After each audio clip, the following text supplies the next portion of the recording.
السلام عليكم ورحمة الله وبركاته. شايفين بقى الجمال اللي احنا عاملينه؟ عايزة اقول لكم ان احنا عاملين النهاردة حاجة تحفة.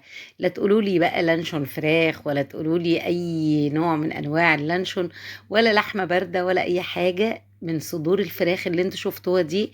عملنا احلى لانشون، احلى ترانشات فراخ، احلى ترانشات لحمة باردة. شايفين السندوتش بيبقى فيها شيك جدا، حلوة قوي، طعمها لذيذ وتتبيلتها هايلة. مش قادرة اقول لكم قد ايه. نصلي ونسلم ونبارك على رسول الله صلى الله عليه وسلم.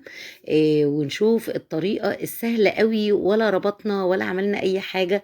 طلعنا الكمية دي كلها بتبقى حلوة جدا للولاد في السندوتشات، آمنة عن اللانشون. يعني بدل اللانشون نعمل دي في البيت ونعملها لهم في السندوتشات. تتعمل في عزومة، تتعمل في عشوة، تتعمل في حاجات كتير جدا، تتحط قدام في سفرة مثلا قدام الضيوف، بتعمل منظر هايل جدا وحلو جدا وطعمها لذيذ لذيذ لذيذ. مش قادرة اقول لكم. شلت الزيادة اللي المفروض تتشال في الفريزر زي ما انتم شايفين كده في اطباق، وخليت على قد المطلوب بس. اول حاجة في التتبيلة بتاعتي هنجيب ملح، فلفل، توابل فراخ، بابريكا، واحدة واحدة معايا كده، توم، صويا صوص ودبس الرمان. الاتنين هنحطهم معلقة ومعلقة كده. التتبيلة دي هايلة يا جماعة وبتدي طعم جميل. معلقتين من الخل، حطيت معلقة في المعلقة ومعلقة تانية وقعت. نص معلقة من الصلصة، معلقتين من الزيت. كل الحاجات الحلوة دي اكيد تخيلتوا الطعم. حطي بقى المنكهات اللي انت عايزاها، يعني انا حطيت الحاجات دي، انت ممكن تزودي. ما تنسوناش في اللايك يا جماعة. بنشكركم جدا على دعمكم لينا وعلى وقفتكم جنبنا والله، وبحاول اعمل اقصى ما في وسعي علشان ارضي كل الاذواق.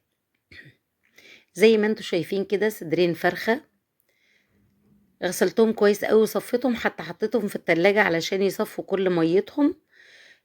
وبدأت أفتح فيهم كده بالسكينة فتحات علشان التتبيلة تتخلل الفتحات ديت وتدخل جواها.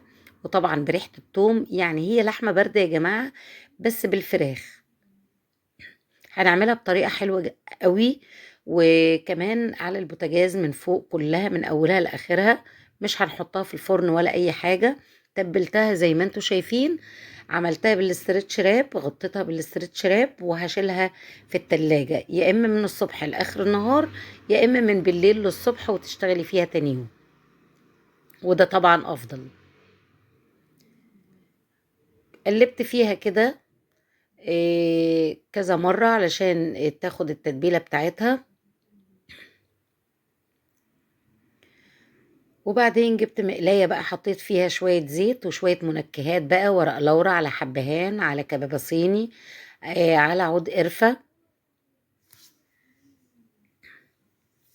وبدأت بقى أديها صدمة في الطاسة كده.